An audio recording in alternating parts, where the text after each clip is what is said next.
Venís a hacer pantalla ahora que hace frío, mentiroso. Mirá que hay hambre y la gente duerme en la calle todo el año, ¿eh? 30.000 detenidos desaparecidos. ¡Presente! 30.000 detenidos desaparecidos. ¡Presente! Ahora. ¡Presente! Ahora. ¡Presente! Ahora.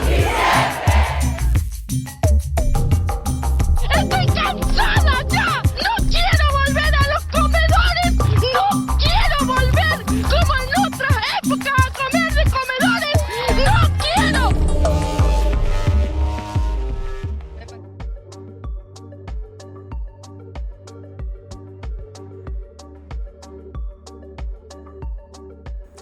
Correpio elabora desde 1996 el archivo de casos que trata de registrar todos los datos que obtenemos, que logramos obtener a través de las más variadas fuentes de personas asesinadas por el aparato represivo estatal. O sea, el criterio para construir el archivo es que se trate, por un lado, del resultado muerte, porque si quisiéramos registrar la totalidad de hechos represivos, no nos daría la vida, no podríamos hacer absolutamente ninguna otra cosa e igual no alcanzaríamos a hacerlo. Entonces seleccionamos solo aquellos que ocasionan la muerte, que el autor o los autores o la autora, porque hay muchos casos también de personal de fuerzas de seguridad femeninas, sea un integrante del aparato represivo estatal, entendido en el sentido más amplio, es decir, que tenga una función independientemente de que oficialmente sea funcionario o no, porque además de casos que involucran a la totalidad de las fuerzas de seguridad, incluso hay casos de fuerzas armadas, también incluimos los hechos cometidos por grupos de choque, por patotas paraestatales con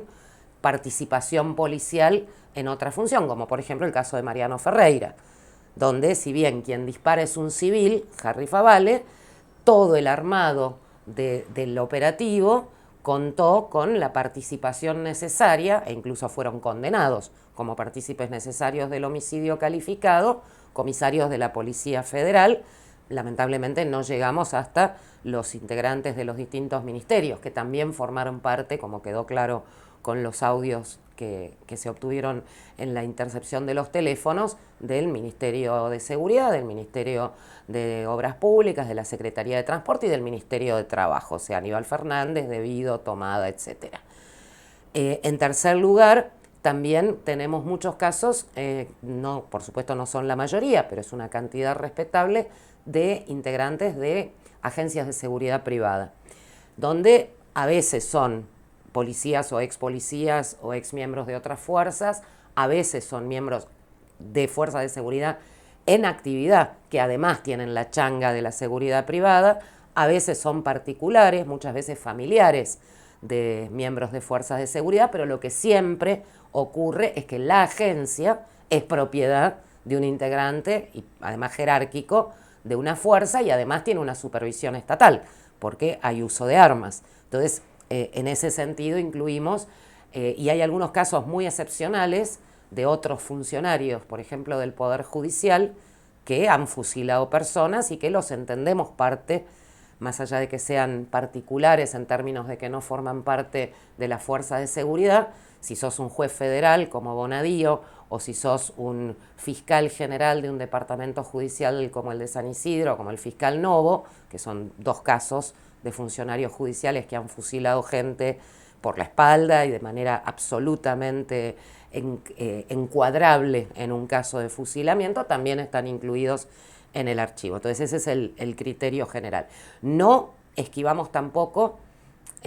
las situaciones en las que la víctima también está vinculada al aparato represivo estatal. Obviamente son familias con las que no militamos, ni invitamos a militar, ni aceptaríamos que se acercasen en caso de que ellos tuvieran la peregrina idea de hacerlo, como es el caso de los femicidios cometidos por miembros de fuerzas de seguridad, donde muchas veces esa compañera, novia, esposa, madre, suegra, también es miembro de la fuerza, o cuando menos forma parte de la familia policial. Y también hay casos intrafuerza, sea por facturas vinculadas con sus abundantes hechos de criminalidad de las distintas fuerzas, donde cuando se mexicanean entre ellos uno termina matando al otro. Episodios como los que cuentan Dutil y Rajendorfer en el primer capítulo de La Bonaerense. Y también existen casos en los que tienen que ver otras cuestiones más de índole personal, de peleas y demás, pero donde el recurso utilizado es el arma reglamentaria y entonces en ese caso lo entendemos integrado en el archivo. Este año 2018 fue el más difícil que tuvimos que enfrentar. De hecho, se produjo una situación inédita, que fue que por primera vez en más de 25 años, 26 para ser exactos, no pudimos terminar el trabajo a tiempo para hacer la presentación en el mes de diciembre, como lo hacemos desde 1996, sino que tuvimos que hacerla en marzo. Y esto por dos motivos que ya de por sí describen la situación en la que nos encontramos en materia represiva. Por un lado, no tuvimos suficiente tiempo por la enorme acumulación de situaciones que nos tuvieron en la calle todo el tiempo, que nos exigieron estar no solamente movilizados permanentemente por distintos hechos represivos que iban ocurriendo, sino también por la cantidad de causas que tuvimos que asumir para cuando estábamos acercándonos al momento del cierre del archivo. Por ejemplo, tuvimos las detenciones de la causa del presupuesto, de la movilización del día de la sanción del presupuesto, con toda la historia del turco, los venezolanos, el paraguayo, etcétera, que obviamente tuvimos que ponerle fuerza y militancia a esa situación para desincriminar a los compañeros. Y por el otro lado, era tan grande la cantidad de información que había que tampoco podíamos garantizar un análisis prolijo y exhaustivo si intentábamos cerrar la recepción de datos en noviembre y publicar en diciembre. Por eso lo postergamos a marzo por primera vez en nuestra historia. Y María del Carmen, ¿cómo evalúan los datos? Primero, ¿cómo evalúan esta situación? ¿Qué razón hay, más allá de esto de la gran actividad represiva, en dónde encontrás origen para eso? Y bueno, ¿cuál fue si puedes hacer un balance sobre los resultados de ese? Mira, después de más de 30 años de militar en el ámbito antirrepresivo y teniendo ya la película que te muestran 26 años de archivo acumulados, se pueden sacar algunas conclusiones generales, y una de las cosas más importantes que permite concluir el archivo es que si vos haces una especie de gráfico como los que hacen los empresarios para ver sus ganancias, con los momentos de crecimiento muy abrupto de los datos, esos picos, que a diferencia de las ganancias no es que tienen en algún momento una caída cuando hay un viernes negro, sino que después se amesetan hasta que vuelven a subir de golpe, porque siempre es ascendente el índice, ¿no? Pero esos picos con saltos muy importantes en cantidad coinciden casi con exactitud con los momentos de profundización de la crisis económico-social. Si vos ves ese diagramita, el primer salto importante es, por ejemplo, siempre estamos hablando desde diciembre del 83, ¿no? Es el 89, con la hiperinflación de Alfonsín. Después tenés un nuevo incremento fuerte para fines de los 90, cuando vamos entrando en la crisis del 2000. Después tenés un nuevo crecimiento importante, pequeño en 2005 con los coletazos de la crisis internacional, y muy marcado en 2008, que fue cuando pegó duro acá, y a partir de 2015, por supuesto, el crecimiento exponencial, con una particularidad que también tiene que ver con las características de Cambiemos, que es que, a diferencia de los ejemplos anteriores, donde se producía el pico y después la meseta con un crecimiento más leve, acá el crecimiento sigue siendo brutal año a año. O sea, nosotros terminamos 2015 con una muerte cada 28 horas por el conjunto de las fuerzas de seguridad en la totalidad de modalidades que incluimos: gatillo fácil, muertes en lugares de detención, desapariciones, etcétera, etcétera. En menos de un año ya estábamos hablando de una muerte cada 25 horas, en 2 años cada 23 horas y en 3 años cada 21 horas. O sea, en 3 años pasamos de una muerte cada 28 horas a una muerte cada 21. Durante los 12 años de kirchnerismo, nos parecía una barbaridad haber pasado de una muerte cada 31 horas a una muerte cada 28. En 12 años. Y ya ese era un crecimiento exponencial y decíamos es el gobierno más represor desde el 83, que lo fue, sin ninguna duda, más de 3.100 muertos en total durante esos 12 años de gestión. Pero resulta que Macri en sus primeros 1.059 días de gobierno tiene 1.303, de acuerdo a los datos de febrero, porque hoy tenemos ya más casos de ese mismo lapso, es decir, anteriores a febrero de 2019, porque muchas veces la información nos llega con enorme retraso. Hoy nos consultó una mamá de un muchacho muerto en una cárcel de la provincia de Buenos Aires que no lo teníamos registrado y ocurrió el año pasado. ¿Cómo podrías caracterizar a esta doctrina? O si esto puede entrar dentro del marco de la doctrina Chocobar, que es bastante reconocida, ¿cómo podrías evaluar ese...? Sí, la doctrina Chocobar es una de las 3 patas sobre la que se cimenta lo que nosotros hemos denominado un verdadero estado de excepción en materia de suspensión de facto de derechos y garantías y de legitimación de todas las herramientas represivas en todos los ámbitos.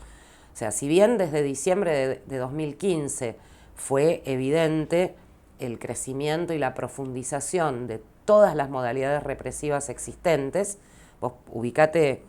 un momento en enero o febrero de 2016, o sea, no hacía 2 meses que habían asumido y ya estábamos discutiendo el protocolo antipiquete, ya habían baleado los pibitos de la murga, ya habían ocurrido represiones brutales a trabajadores como los de Cresta Roja o los municipales de La Plata, con disparos de postas de goma a corta distancia, gente herida,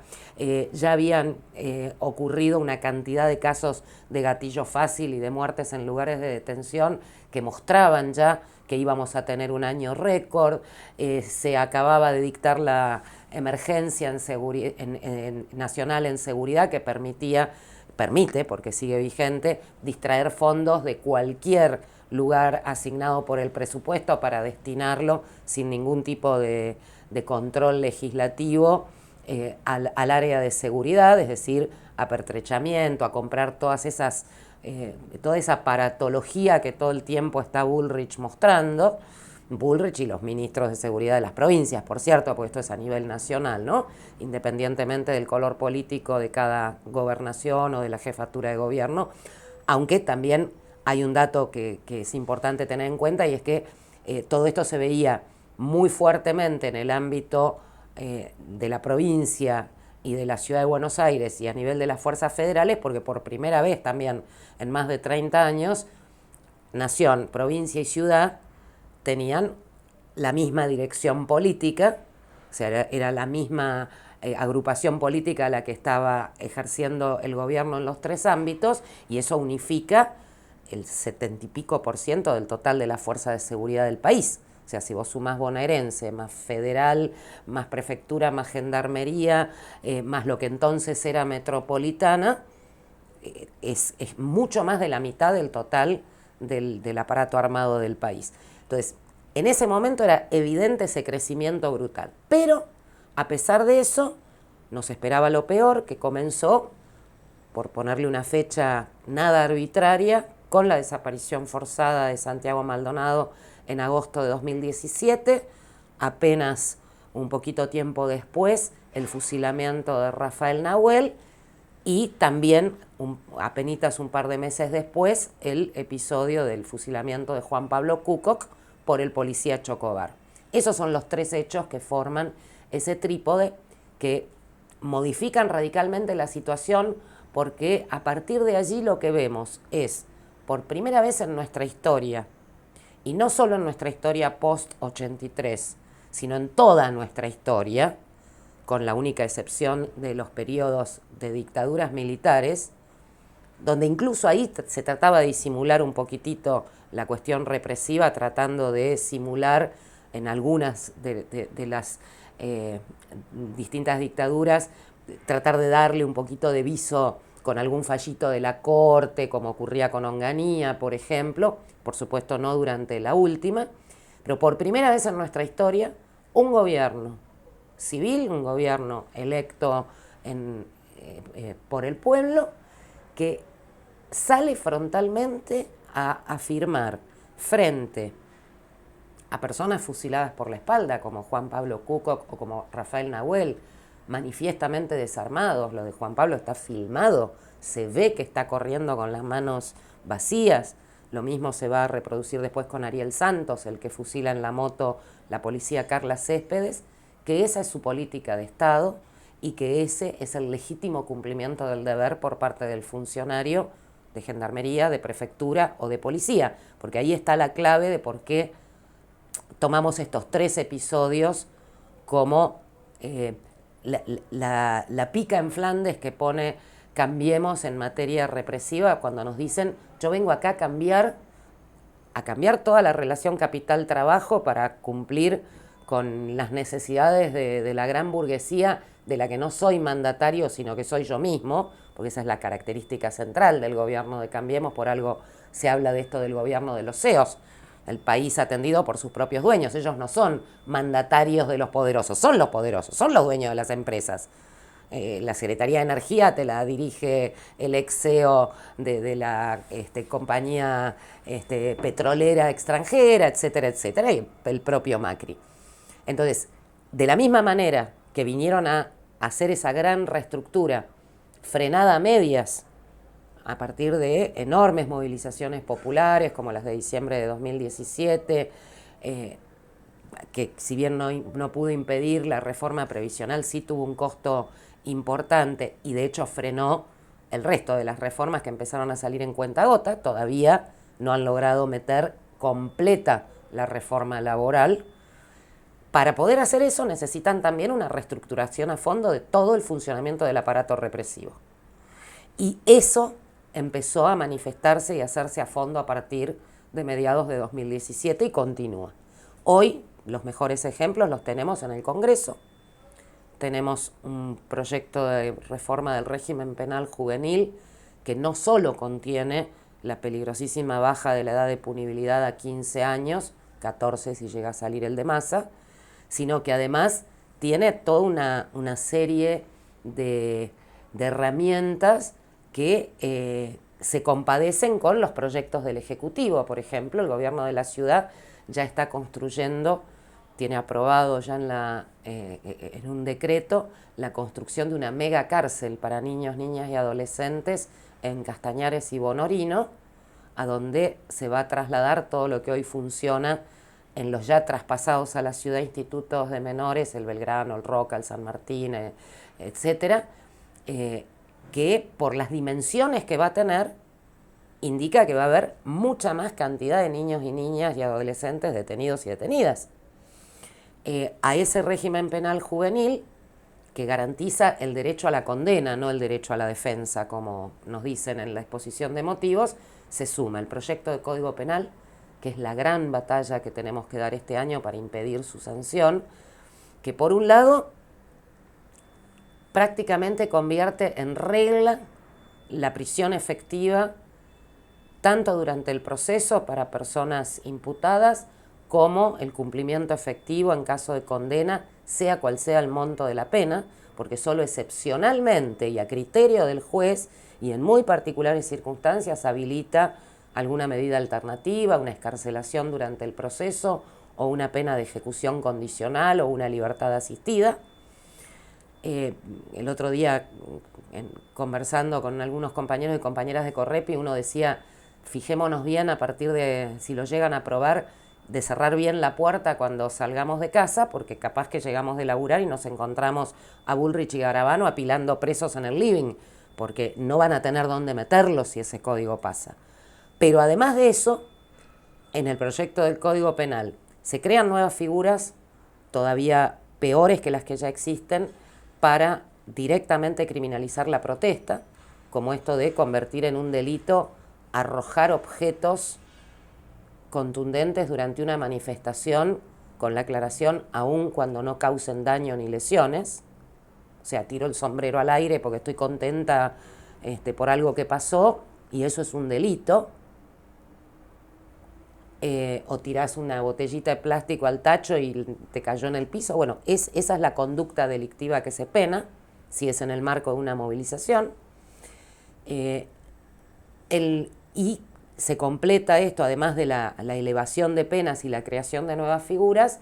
con la incorporación de lo que hoy conocemos como doctrina Chocobar, la resolución 956 de 2018, que habilitó el uso de arma de fuego desde el Ejecutivo, desde el Ministerio de Seguridad, contra personas desarmadas o de espalda que no generen un peligro inminente,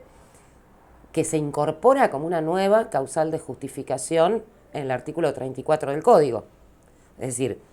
está la legítima defensa, está el legítimo cumplimiento del deber, está el estado de necesidad, y ahora se agrega otra, que es el uso reglamentario del arma por parte de un miembro de una fuerza de seguridad cuando cause lesiones o muerte. Al ponerlo como un inciso separado en el mismo artículo, conservando las hipótesis de legítima defensa, legítimo cumplimiento del deber, claramente es otra cosa. Y es el gatillo fácil, legitimado en el propio Código Penal. A todo este combo le tenés que sumar las iniciativas que ya van de la mano de los poderes judiciales, federal, nacional, de las provincias y de la ciudad.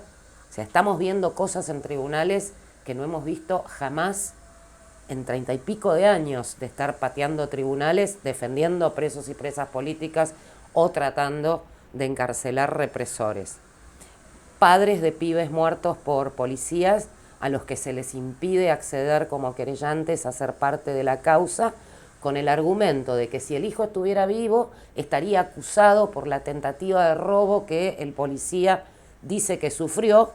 sea verdad o sea mentira, para el caso lo mismo da, porque la tentativa de robo no tiene como pena en el Código Penal la muerte, por ahora. Lo cierto es que estamos hablando de dos hechos distintos, ¿sí? O sea, que yo cometa un delito contra la propiedad no habilita a que, si no estoy agrediendo y causando un peligro de vida, porque me di vuelta y salí corriendo cuando vi que el tipo sacaba un arma, me puedan disparar y matarme o herirme. Sin embargo, se está condicionando con ese argumento la posibilidad que suele neutralizar en algún punto la impunidad garantizada por el Poder Judicial de que la familia entre como querellante, y mucho más cuando va de la mano de una organización antirrepresiva, que es un problema para jueces y fiscales porque saben que es una querella molesta. Otra cosa que estamos viendo es la profundización de las imputaciones a los compañeros y compañeras detenidos en el marco de movilizaciones y manifestaciones. Tenemos a Daniel Ruiz preso hace 8 meses por haber participado de la manifestación contra la reforma previsional del 18 de diciembre, donde decenas de miles de personas hicieron lo mismo que hizo él, que fue ir a la movilización y, en su caso, hacer un poco de ruido con fuegos artificiales, con cañitas voladoras. O sea, eso está filmado y fotografiado, y esa es la conducta sobre la cual le imputan intimidación pública y resistencia, atentado y resistencia a la autoridad, cuando no hay ningún policía que diga a mí me lesionó Daniel Ruiz, ni hay nadie que diga que le apuntó al policía, o sea, no existe ningún elemento y está todo filmado y fotografiado, y sin embargo, con delitos además escarcelables, como son estos dos, sigue preso. Entonces, en todo ese escenario, la única conclusión a la que nosotros podemos llegar es que, bueno, ingresamos en esa verdadera etapa de estado de excepción que suma y sigue, como lo vemos con cada nueva, ahora con el último episodio, parecía que iban a ser las Taser, pero ya estamos discutiendo la cuestión de las cámaras para el reconocimiento facial, que implica que junto con las técnicas especiales de investigación que se han metido en todos los códigos procesales, esto del ciberpatrullaje, el ciberespionaje y demás, que no tengamos absolutamente ningún derecho a la intimidad ni a la privacidad, y que el aparato estatal, o sea, hoy me imagino que los cuarteles del Proyecto X los deben haber tenido que recontraampliar porque ya no deben tener dónde guardar los materiales que recopilan. Y me gustaría que vos por ahí nos hagas una evaluación de cómo ves vos, cómo ve Correpi, esto que aparece en los medios como la judicialización de la pobreza, de la política, que tiene como objetivo principalmente hoy en día el kirchnerismo. Me gustaría que hagas una evaluación sobre eso, si hay algo que cambió, si hay algo que continúa. El Poder Judicial tiene dos funciones fundamentales en una sociedad dividida en clases: garantizar la impunidad de los represores y de sus mandantes, es decir, el segmento político, y, por el otro lado, garantizar la criminalización de los que molestan, de los que sobran, que son los pobres y que son los que protestan, los militantes, los luchadores populares o los que se movilizan ante una particular situación, aunque no sean militantes propiamente dichos en cuanto a integrantes de una organización. En ese escenario, el Poder Judicial Federal, por justamente el tipo de causas que tiene asignadas, que son todas las vinculadas con el ejercicio directo del poder, las causas vinculadas a funcionarios del aparato estatal, son los más disciplinados. Yo siempre digo, cuando hay periodos preelectorales confusos, que se preocupan los encuestadores porque no les salen las cosas claras, o los opinólogos de los medios tienen 84.000 teorías tipo Game of Thrones, muchachos, no lo duden, párense en Comodoro Pi 2002, miren para dónde sopla el viento, hagan así como en el campo y se van a dar cuenta de qué es lo que va a pasar. Porque si hay algo que se percibe sistemáticamente en cada año electoral, sobre todo cuando hay recambio presidencial, es el reacomodamiento inmediato que se produce en la justicia federal, y en particular en la justicia federal de la ciudad de Buenos Aires, en los que están en Comodoro Pi. De repente empiezan a salir fallos diferentes de los que estuvieron saliendo durante el periodo anterior. Eso, de hecho, está sucediendo, con todas las características de más dudas que certezas del periodo que estamos atravesando, pero lo cierto es que durante el periodo de gobierno de Cambiemos, lo que ha sucedido en Comodoro Pi es que se sumaron dos grandes males, o sea, se encontraron el hambre y las ganas de comer.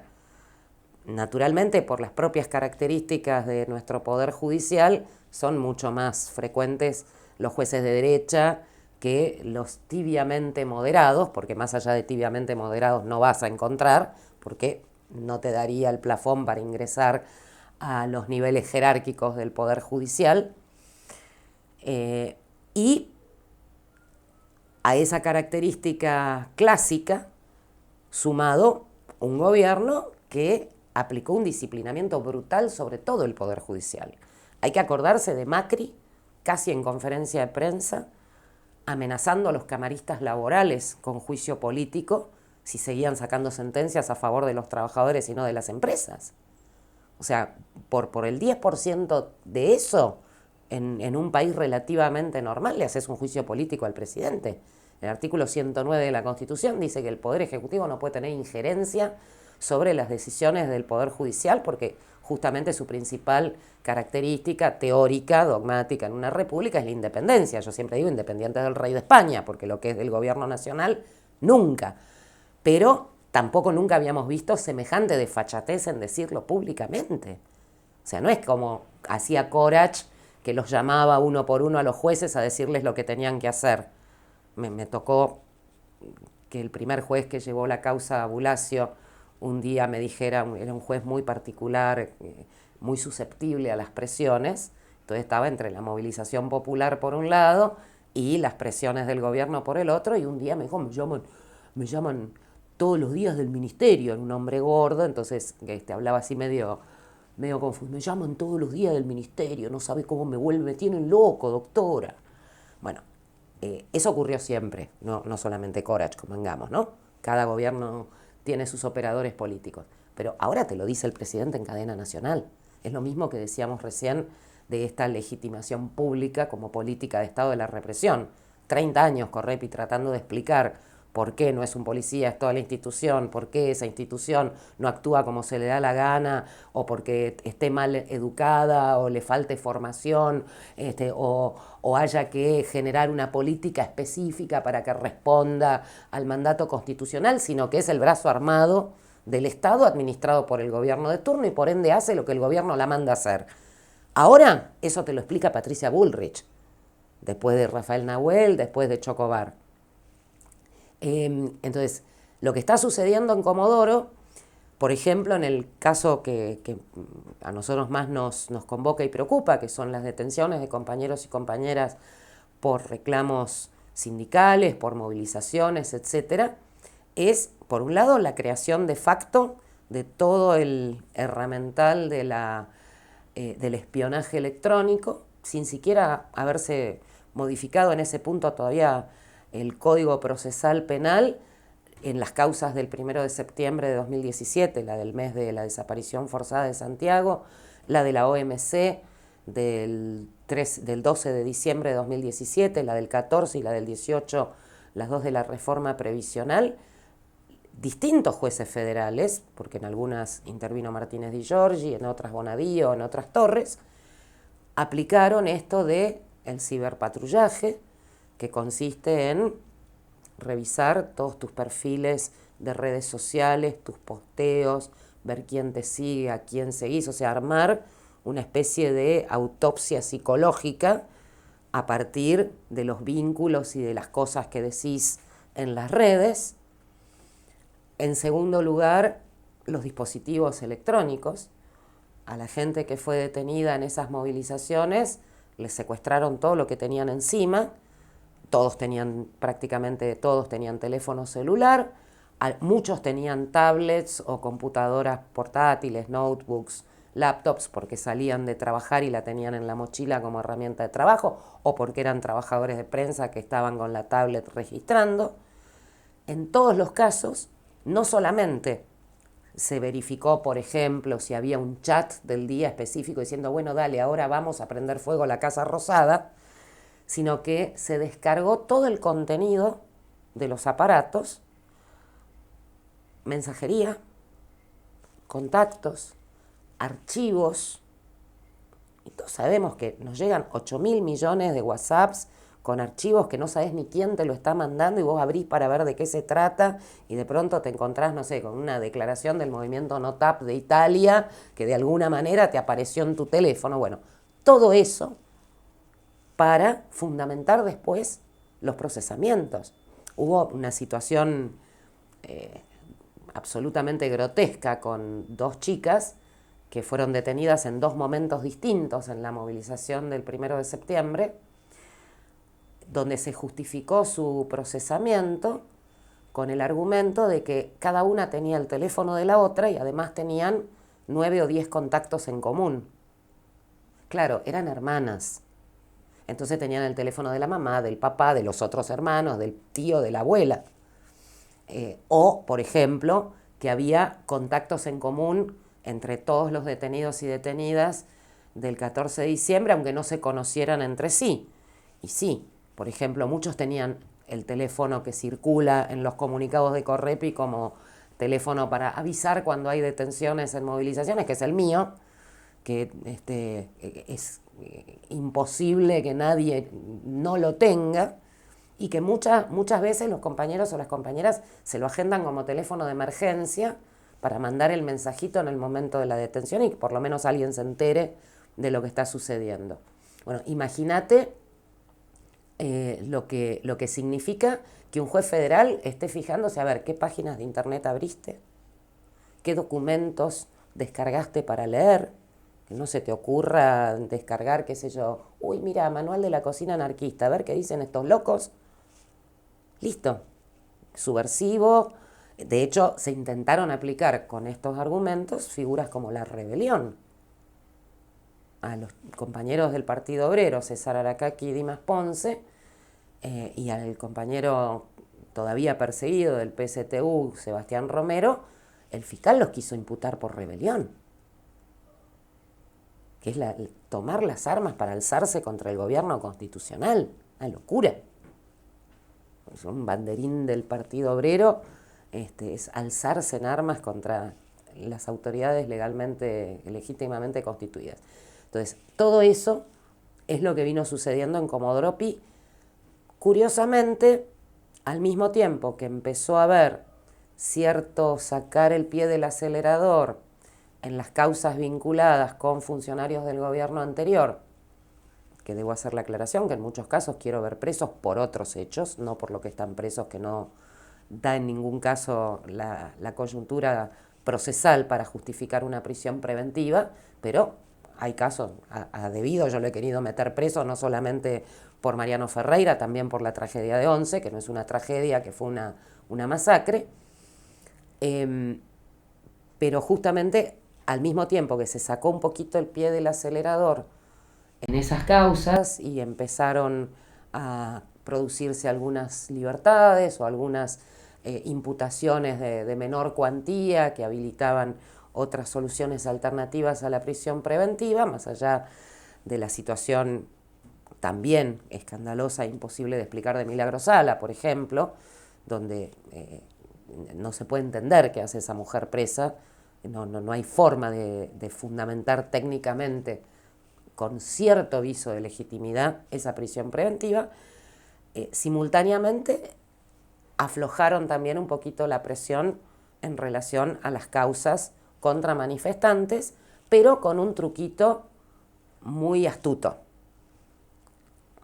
Desde que existe la justicia de la ciudad, se vienen haciendo convenios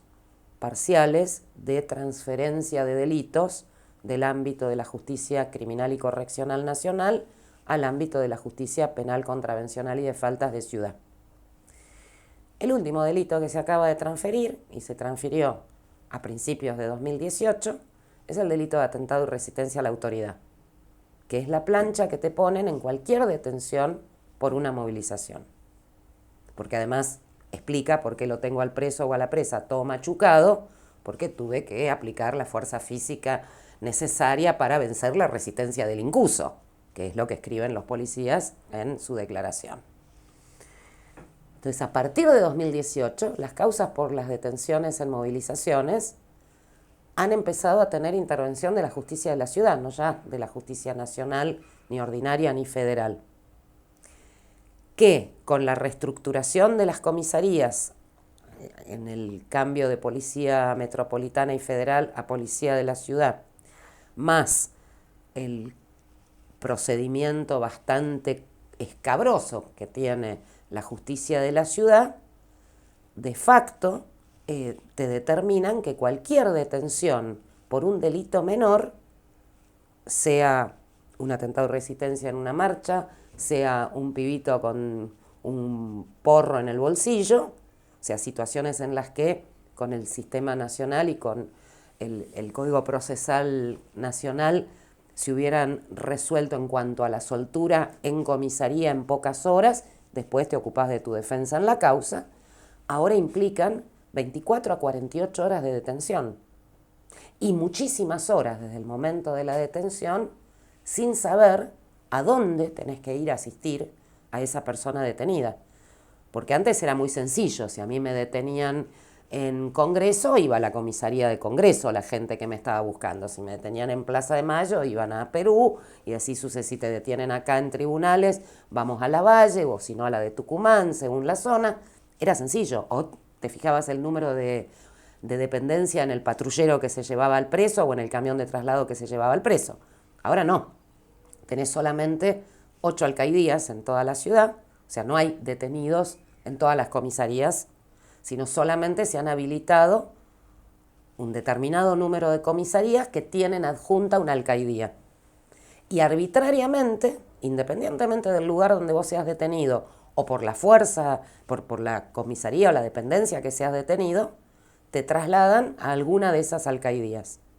Hemos tenido situaciones de estar hasta 8 horas. Nosotros, pero lo que es más grave aún, los defensores oficiales de ciudad, sin saber a dónde habían llevado los presos. Porque los meten en el camión, los pasean, los llevan a la comisaría que instruye las actuaciones, los notifican arriba del camión.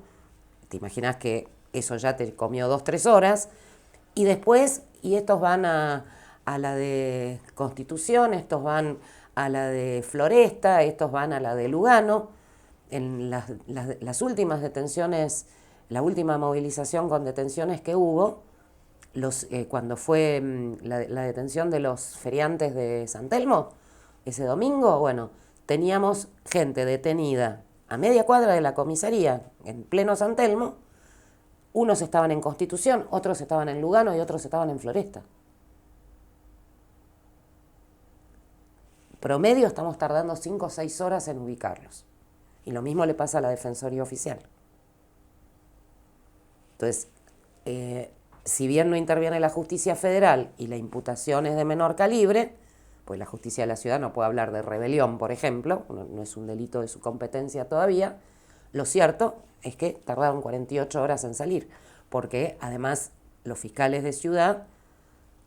te intiman del hecho necesariamente en fiscalía antes de tratar la situación de soltura. Y si te detuvieron a las 6 de la tarde, te van a intimar al día siguiente al mediodía y saliste a las 6 de la tarde o a las 8 de la noche del día siguiente. Nada de lo que estamos hablando tiene que ver con que se trate de Argentina en particular. Hay que distinguir una serie de niveles o de capas, ¿no? En primer lugar, la represión es una herramienta que está en la mochila de cualquier gobierno que administre una sociedad dividida en clases. Acá, en Alemania, en Japón, en Estados Unidos, en la China. Por el otro lado, cada gobierno, de acuerdo a cada etapa particular histórica y de acuerdo a sus propias características, va a administrar, va a ser una especie de dosimetría de cómo descarga esa represión sobre el pueblo trabajador de manera diferente. No es lo mismo un gobierno que quiere pasar a la historia como un gobierno democrático, garantista, con algún tipo de flexibilidad o sensibilidad a alguna demanda popular, que un gobierno que dice, acá el Estado soy yo y hago lo que se me da la gana y aguante Chocobar, que necesitamos muchos policías como usted. Claramente no es lo mismo. Tampoco es lo mismo cuando vos tenés aire suficiente en las arcas estatales para realizar algún tipo de concesión que desinfla el conflicto social, que cuando no lo tenés, o cuando decidís no tenerlo aunque la plata esté. Esto se ve claramente cuando analizás países centrales. Dicen, no, pero estas cosas en Bélgica no pasan.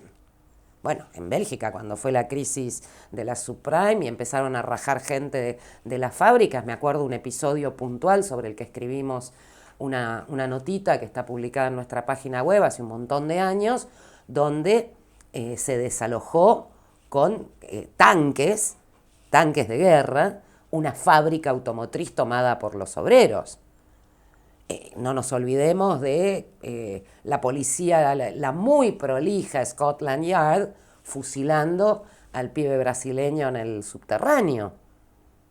Y ejemplos como esos, pensemos en la represión en las banlieues de París,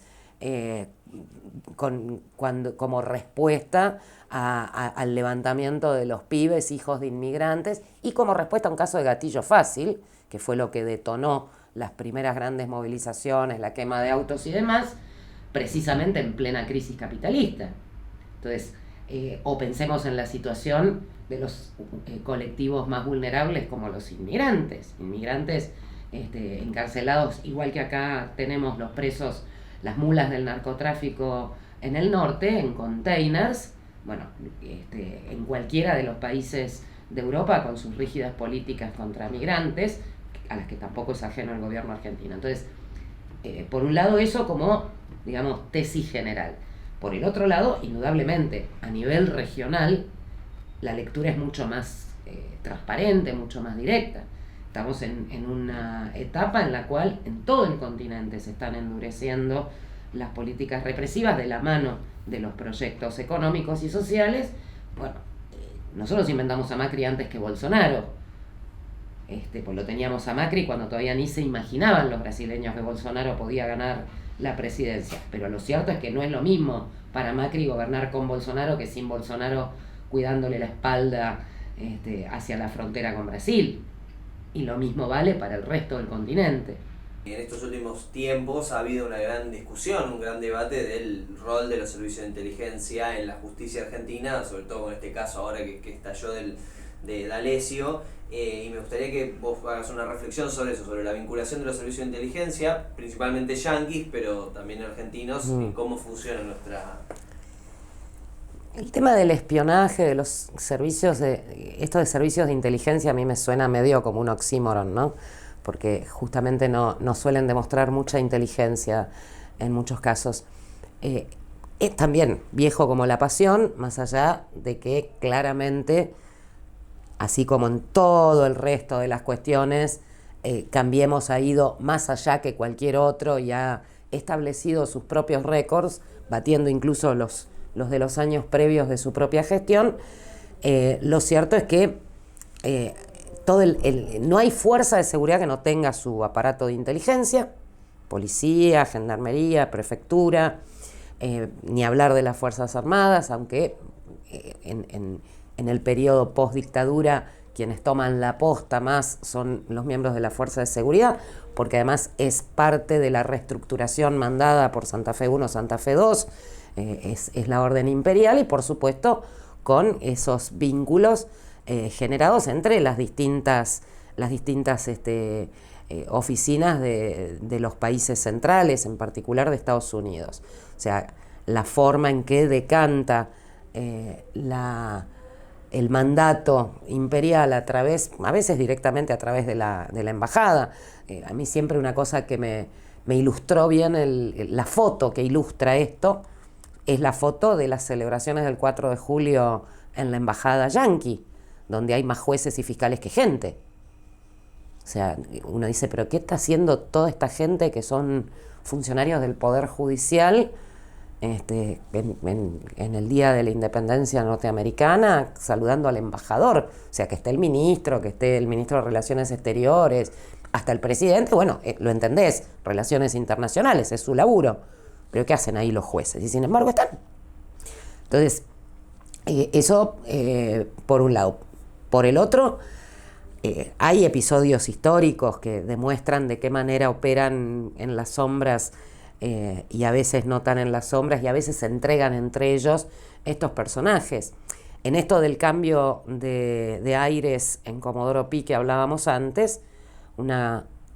sentencia que ha pasado bastante inadvertida para los grandes medios y que en cambio tuvo bastante repercusión en la prensa alternativa, autogestiva, independiente, fue el procesamiento de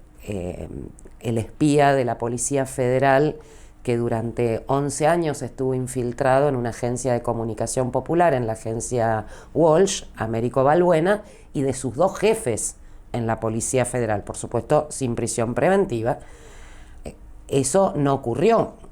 O sea, la infiltración de Balbuena no ocurrió durante el gobierno de Cambiemos, empezó siendo presidente Duhalde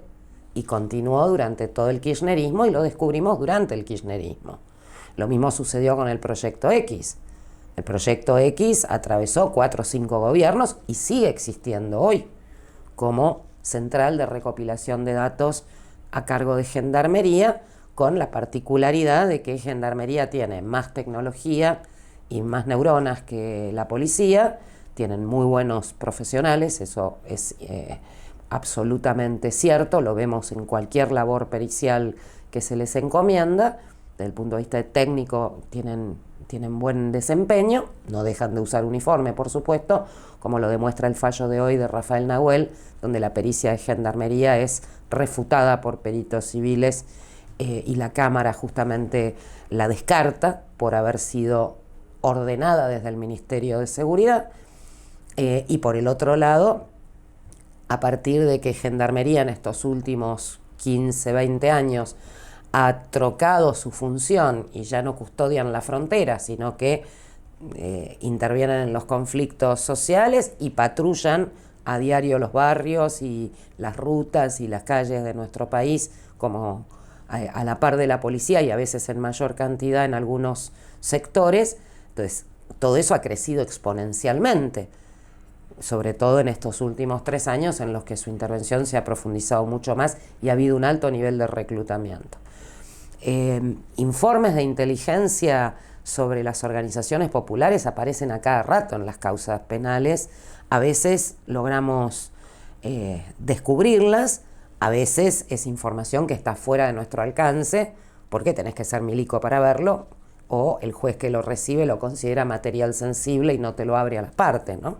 Hemos tenido varios casos de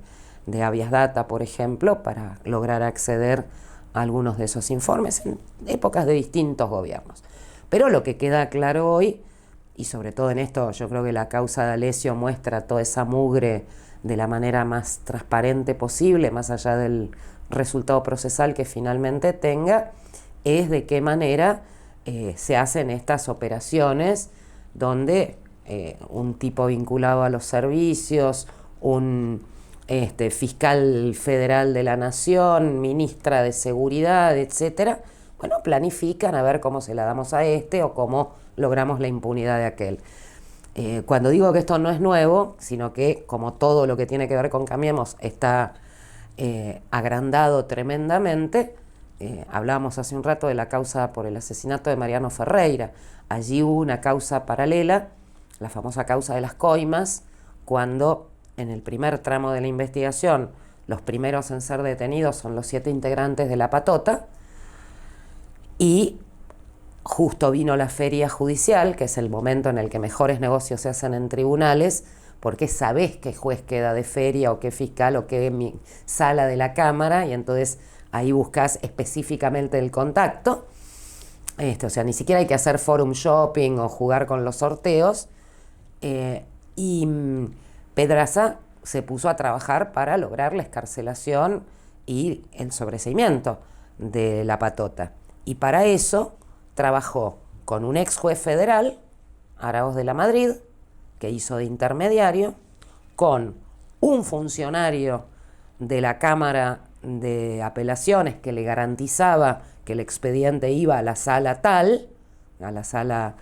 que integraban los jueces a los que había llegada, y el encargado de implementar el pago, Riquelme, era un hombre de la entonces CIDE, todavía se llamaba así de la AFI en aquella época. O sea, es el mismo esquema que tenés en la causa de Alessio.